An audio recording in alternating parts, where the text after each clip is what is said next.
Hey retro fans, welcome to another episode of Retro Gaming Memories. In this episode we're going to look at something slightly different. There's a bit of a story behind what I'm going to show you. In fact, you'll have already seen it probably by the thumbnail. But anyway, I bought a printer. It's 2020 and I bought a dot matrix printer. More specifically, let's see if we can fit that in. Ooh, jeez, it's a behemoth. That is the Amstrad DMP-2000. So big I can't actually fit it all on screen. This was the official Amstrad printer that they released for the CPC range of computers. And I've never owned one. I've been having a kind of resurgence lately of using my retro computers. I actually bought a Commodore MPS 1230 dot matrix printer for my Amiga. Back in the day, I never had a printer from Amstrad, but when I had my Amiga, I had a Star LC10 colour printer, colour dot matrix printer. That's the only printer I ever owned before I moved into kind of modern computing. And it was really nice to have a printer for the Amiga and all that kind of stuff. But that's not what this video is about. This video is about the DMP-2000. So, I've been looking at these for a little while. I did try and get the Commodore printer working with Amstrad, but although it's Epson compatible, it just didn't want to play. And it might have been the lead. You can't get these printer leads anymore, so I had to make one. So it might be the lead, it might be the printer's not compatible, I don't know. So I thought I'll get the official printer and we can give it a go and see. There's still no guarantee it'll work, but we'll give it a go. Anyway, this I've been watching these, like I say, on YouTube, on eBay, and they come up occasionally. I suppose people think nobody's going to want to buy these, or they're too heavy to post, all that kind of stuff. But there's been a couple come and go on eBay, and they sit around about the £30–40 mark, plus about £10 postage and packing, which was a bit, you know, for what might be a throwaway object, it was too much. So anyway, this one came up, and I had set a watch reminder thing, an alert on eBay. And it popped up and says, oh, there's an Amstrad printer, and I had a look, and it was for spares or repair, but it was $4.99, and I thought, you know what, for a fiver, I'll take a punt. If it's knackered or doesn't work, we can deal with that later. I'm hoping that it will work, but, so, yeah, so it is, like I say, it's a beast. It's fairly heavy. It is a 9-pin, I believe, dot matrix printer. So let's have a little look at it. I'll do my best and show you what we've got. So there's the front of the printer. You've got some buttons over here for your usual line feed and all that kind of gubbins. We'll have a proper look in a minute. Your manual track paper feed on off switch. Nothing on the right hand side, and on the back you've got your Centronics port, the power cable, and some dip switches which set font sizes and all that kind of stuff. Under the acoustic coupling hood, quite literally, this has got some damage on it. It has been repaired at some point. I'll need to give that a bit of TLC and see what we can do with it. It's nice that it's all there at least. This is needing a clean. I haven't done anything with it. I've just got it, so it is needing some TLC and cleaned up. So when you take the acoustic hood off, you can see the internals. So there's the print ribbon. I don't know if we can see that on camera actually, let's see. So the print ribbon is it's a weird one because it's a kind of double-headed thing. Normally these things were like a little cartridge that would slide along. This one seems to be, the ribbon kind of clicks in at each end. So I'm not entirely sure, I haven't had a proper look at it yet. You've got what I presume are your paper feeds here. And I think you might be able to move those to adjust to paper sizes. It is my single feed or tractor feed. I've bought some tractor feed paper, which we'll give a go later on. So I suppose on the bottom of it as well, actually, let's have a look at the bottom of it. There's these feet that pop out, which means it'll stand up. If we can pop them out, there we go. So it means if it's sitting on your desk, you can sit paper underneath it and it'll pull it in and do its thing, which is quite nice. So yeah, let's let's clean this up and we'll see if it actually works. So let's do that.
Okay, here we go then.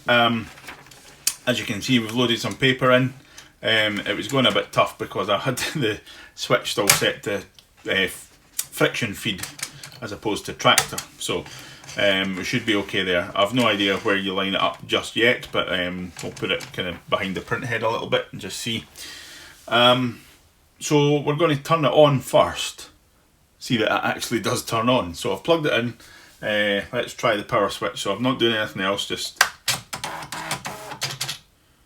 that's a good sign. I like that.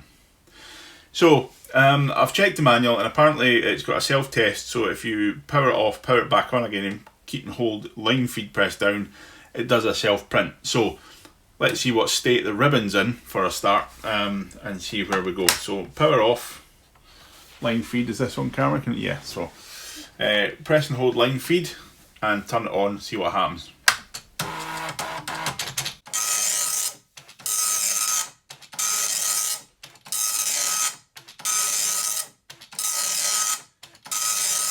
It works.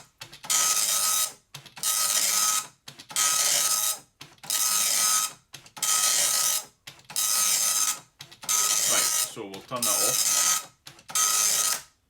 So the ribbon's obviously worn, but you would expect that in a whatever 30-year-old printer. So let's check that the line feed button works. Right, okay, there we go. So it needs to be offline to do that. So if I bring that back a little bit. So that's good. Okay, that button seems to be working okay. Form feed. That's good. Okay, let's bring that back. Let's tear this off and see if we get a paper out warning. Right, so hey, paper out. So that sensor's working as well. So this all seems to be working. So the next thing is to hook it up to the Amstrad and see if we can print something. I do have a new ribbon. I might actually replace the ribbon as well, just for a laugh. I'll have a think about that. So let's flip the camera and get things set up. We'll get the Amstrad set up and see what we can do.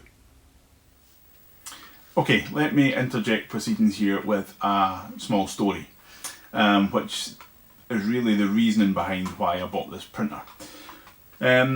Christmas 1985, I believe it was. I can never remember if it was 83 or 84 or 85. I think it was 85 was the Christmas that I got my Amstrad CPC 464, and I loved it. It was amazing. It opened up all sorts of new opportunities for me. Just a world of cracking things to play, and do and learn little bits of programming and things like that. And ultimately that shaped my career. I'm now a database developer and programmer, software engineer kind of guy. So that all spurred from this Amstrad and the love of computers. But with the Amstrad that year, you got a 12 pack, the Amsoft 12 pack. And it was an introduction to the Amstrad. It had quite a few different games, some educational software, and a word processor. That word processor was called Easy Amsword. Now, Easy Amsword is a cut down version of something, I can't remember, but there's a full price version of it, and this is a kind of intro version to give you the basic features. And I loaded this up, as I did with all the 12 cassettes that I got, because you kind of you moved through them and you tried the different games and you were just so excited to try everything. So I loaded up Easy Amsword and had a little play. Didn't know what I was doing, I was only 8. Loaded it up, had a little play, typed some stuff in, typed a little bit of text in, and here's the sad bit, but this is what actually spurred all this in. I thought, right, I've typed this in, what do I do with it? I've seen it on telly, people print this stuff out and it comes out in paper. I didn't know that's what it was called, but I knew that you could get stuff to come out on bits of paper. Used to see it on Automan and things like that, or TJ Hooker and things, they'd print something out and then rip it off the paper and there's a rap sheet for the criminal printed for Commodore 64 or whatever. So I knew they did something like that. But I didn't have a printer, I didn't have a disk drive, I just had the Amstrad. I was lucky enough to have the Amstrad, never mind all these other peripherals. So I used to go into the wee menu thing and press the print button. And the computer would sit as if it was printing. It was obviously sending the print codes. I didn't know that at the time, but it was sending the print codes to the printer, but there was no printer attached. So I used to pretend and make the noises of what I thought was a printer. I used to sit and go bzz, bzz, bzz, bzz, and pretend it was printing something.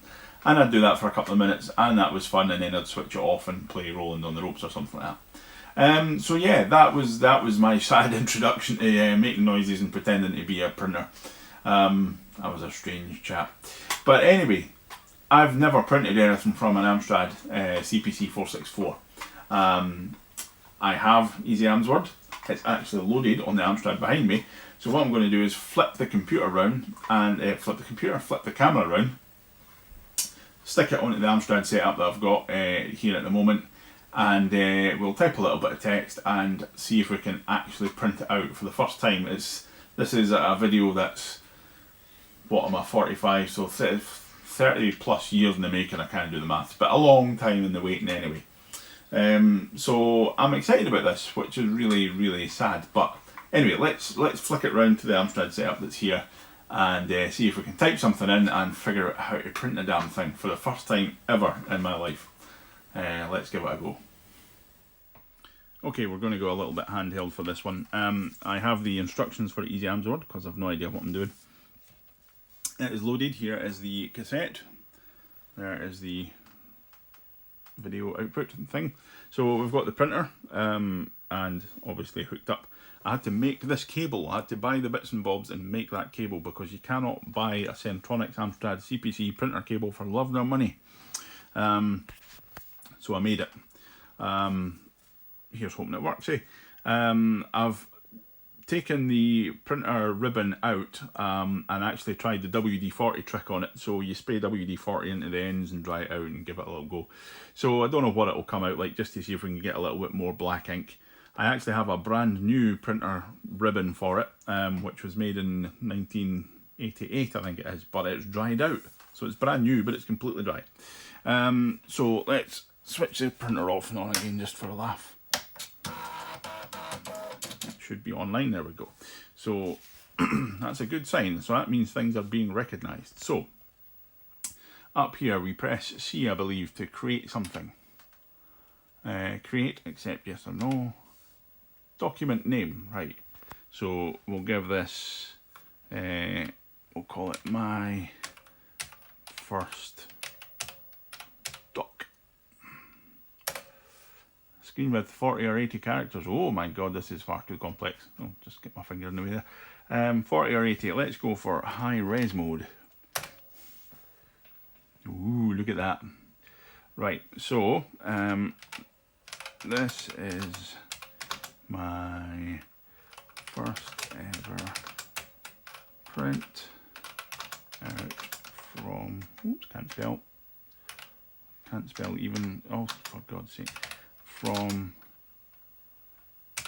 an Amstrad CPC 464. And as is tradition, hello space world. Right, so there we go. One problem, I've no idea how to actually print that. So let's have a look at the manual. This tiny little manual here. Let's see. So create. Blah blah blah blah blah. Getting started. Trying to do this with one hand is not sensible.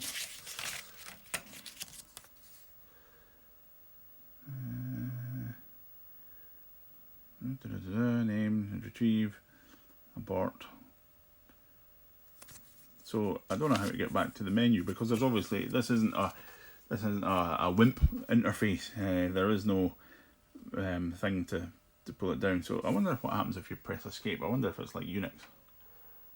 That doesn't do anything. Right, okay.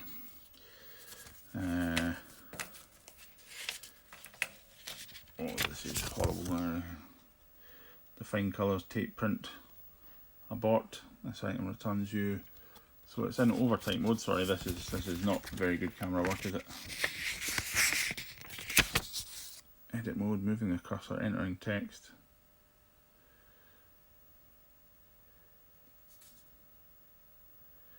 Insert, control, toggle values change with control or tab.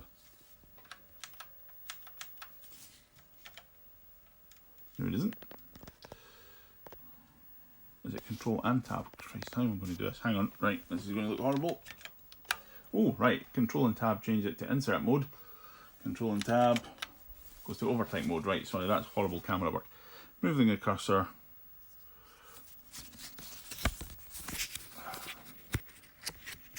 This is really terrible. Really sorry. There we go. Right, to exit the main menu, press the control and pound key. Right, so we need to do control and pound together to apparently go back to the main menu. So, oh, there we are. Right, here we go, people. Here is the moment of truth. P for print. Print, accept. Yes, I would like to print it, please. Print which? Lordy. So you've got all sorts of options you can do. 72 characters, length of page, I don't know. Set print codes. So you've got a lot of cool things. I'm just going to press so R for ready to start printing. Let's just press R and see what happens, shall we? Here we go, people. Moment of truth. Printer's ready. We're ready on the R key. Oh, how many copies? That was a bit of a damp script. Right, one copy will be fine. Continuous stationary. We have C. Oh, here we go. Here we go. Is it doing anything? No. What an utterly damp squib that was. It did not print a thing. Ah, bugger.